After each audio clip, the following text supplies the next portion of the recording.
I have no need to convince you that the role of the teacher is one of the most complex that we have in the world.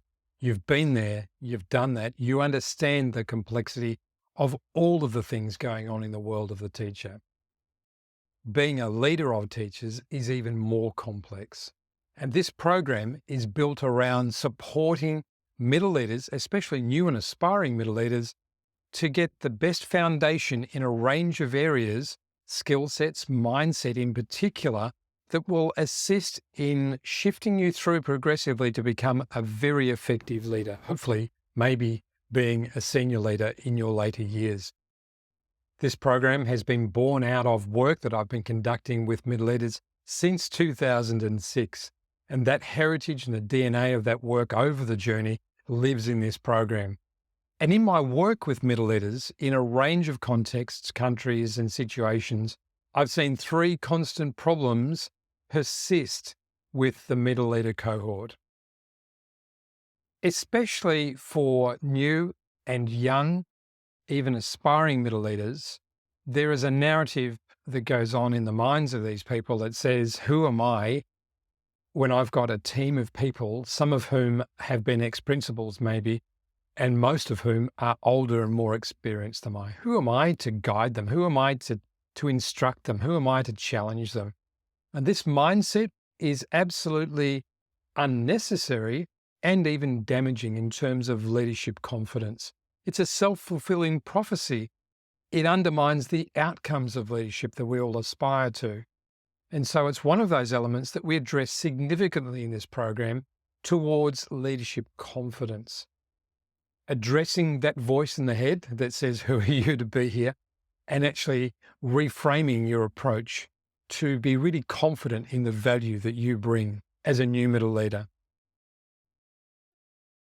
Another common problem that I see, and this is universal, I think, for most humans, but especially those who are in positions of leading a teacher team, and that's the issue of managing conflict. Most people, including those who are new middle leaders, are conflict averse and respond at either end of the scale, either by being too assertive or running away and hiding in a cupboard somewhere. And you'll see this in the following slide that I describe the progression, if you like, of a middle leader through this particular dimension. What we want to do here is shift the approach and the disposition and the surrounding skill set to leverage the challenge for its opportunity and for its innovation. There's nothing wrong with conflict. We deal with conflict all the time, but creating cultures where the conflict remains cognitive around ideas and actions and very much away from conflict around personality, we can then start to create the opportunity where the ecosystem of a conflict can result in significant innovation and new outcomes.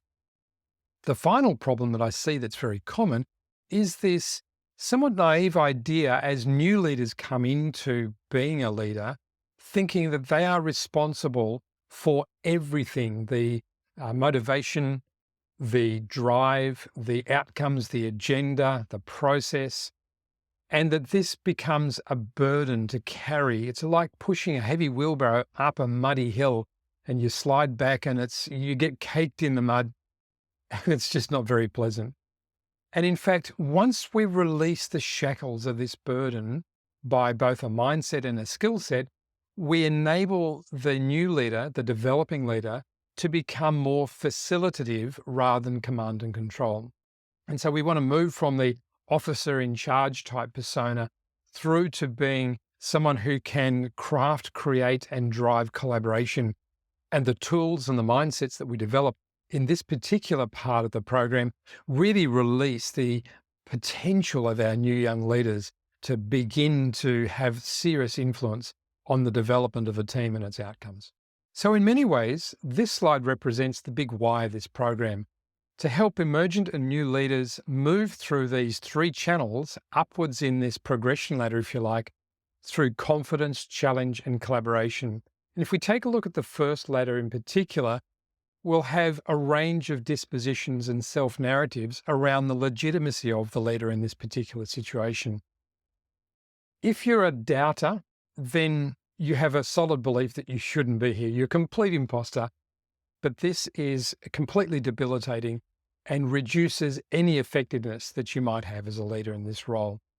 I guess in this particular place, you're faced with a decision as to whether to stay a leader and develop or move away and not be a leader.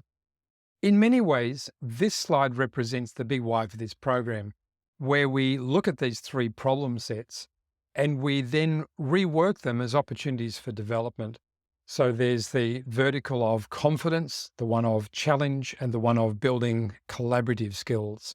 You could see this as a rubric, if you like, and in looking at this, you'll be able to place where you fit in each of these three domains at the moment and where your aspiration might be.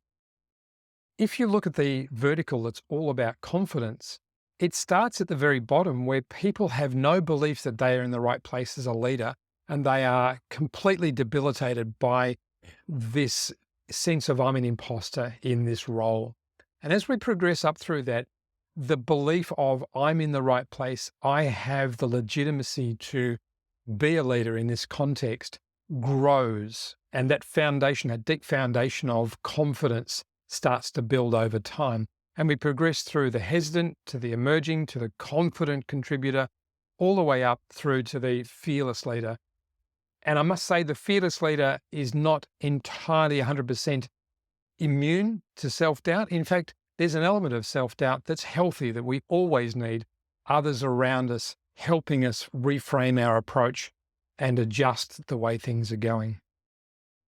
If we look at the second column in particular, where challenge and conflict are the theme, then we start with the most averse people at the bottom who cannot cope with any level of conflict and do what they can to calm troubled waters at the expense of growth and innovation. It's much more about I'm super uncomfortable with conflict and dissonance, and therefore I'm going to make sure that it just never appears.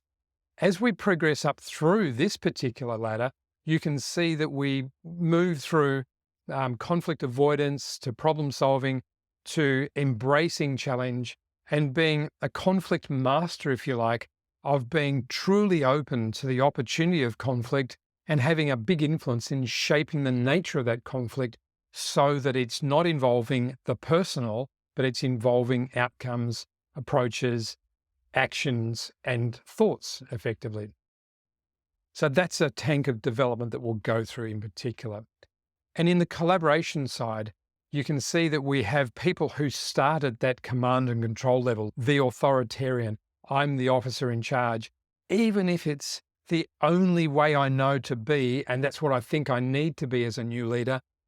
That's something that will progress our way through from micromanaging where there's a lack of trust through to beginning collaboration and using the protocols and the tools of collaboration through to actively building teams through cultural development and finally being a true champion at creating and managing high-performing teams. I'd love to know, as I pause for a moment here, in each of these verticals, what color are you? Where did you identify yourself? Or as a leader of the people who you would like to have developed, where do you see your people in these three progression ladders? I've mentioned mindset, and mindset is at the core of all of this. In many ways, the way programs can be developed can sit around the Sinofan model, where the simple how do I fix a leaking tap is great in an asynchronous self-paced course type structure. It's fairly low level, there's not a big gap in skill set, and there's no mindset change.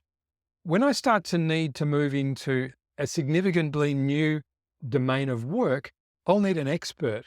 There's no real mindset change yet, but I've got a load of new skill sets and approaches, so I need an expert. That's in the complicated domain for the Sinofan model. When there is a mindset shift required, that mindset creates a glass ceiling, if you like, and limits the use of, integration of, the transfer of new skill sets. So I might learn new skill sets, but I don't employ them because the underlying mindset, the underlying narrative prevents me from taking full advantage of those skills and opportunities. So this program significantly addresses mindset of young people, young leaders, and in fact, any leader, to be honest.